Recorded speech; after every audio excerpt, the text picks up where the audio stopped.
afternoon kabunso, welcome to my YouTube channel. This is Sir Inday once again. At mag-update na naman po ako para sa ating mga videos for this week 6 Marathon Panalo. Alright, ang first video po na i-play po natin, that's gonna be trip to Italy. So, ito po ay ang current upload ni Bunso Migs Molino kung saan meron siyang 4,712 views. Ang second po na video is ang Child House, which is nasa 7,386 views. Ang pangatlo po ay ang Tatay Ruel. May kakaiba akong napansin sa kanya. Meron lang po siyang 7,676 views. Medyo matagal-tagal na to, guys. Ang pang-apat po ay ang mga nangyari na di nakakalimutan sa Hong Kong Part 2 to siya. Ayan, ang pang-apat once again ay ang mga nangyari na di makakalimutan sa Hong Kong. Meet and Greet Part 2. Ang pang-lima po ay ang pamilyang galing pa ng Zambales, tinanggihan ang tulong, nasa 14,987. Ito ang malapit na, guys, mag 15,000. Ang pang-anim po is dito mo lang makikita ng malapitan ang mga totoong hayop. Ang mga totoong hayop, ha?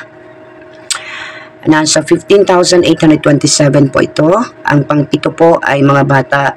Sa kabila ng mga ngiti, di mo akalain na may mabigat na pinagdaanan. Ito po yung pinaka mabagal so far sa lahat ng mga videos. Pangalawa po ang kay Tatay Ruel na nasa 11,720 views pa lang at matagal-tagal na tong upload ni Bunso. So i-push natin to, guys, kahit mag 12,000 lang tayo this week. At least may makikita tayong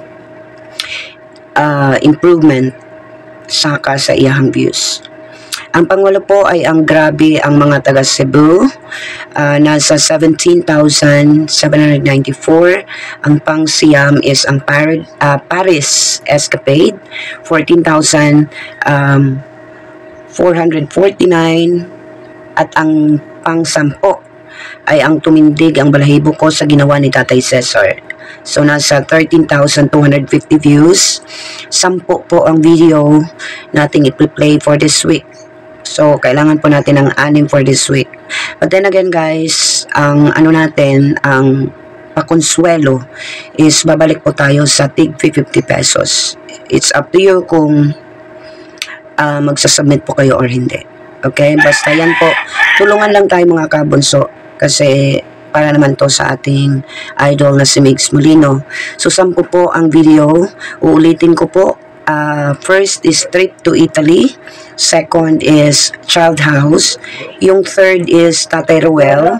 Yung fourth is mga nangyari na di makalimutan sa Hong Kong Part 2. Ang panglima is pamilyang galing pa ng Zambales. Ang pang-anim po is dito mo lang makikita ng malapitan ng mga totoong hayop. Ang pang-anim po is mga bata sa kabila ng ngiti, di mo akalain na may mabibigat na pinagdadaanan. Pang-pito, grabe ang mga taga Cebu. Pang-walo, Paris Escapade. Pang-siyam na to. Pang-sampo is ang tumindig balahibo ko sa ginawa ni Tatay Cesar. Ayun lang po. Mga kabunso, yan pong update natin for this week 6 sa ating Marathon Panalo. Again, 50 pesos balik po tayo. God bless all. This is Sir Inday. Happy Monday. Marathon Panalo would like to thank the following sponsors. Lento mag-isip na positibo, wag parating negatibo. Daming magagandang bagay sa mundo. Wag magpapatalo sa isang problema mo. Tanawin ang iyong gusto at pagsikapan mo ito. Wag magpapapigil sa pasakit ng mundo. Kaya dapat happy lang, happy lang, happy lang. Dapat happy lang, happy lang, happy lang. Dapat happy lang, happy lang, happy lang. Dapat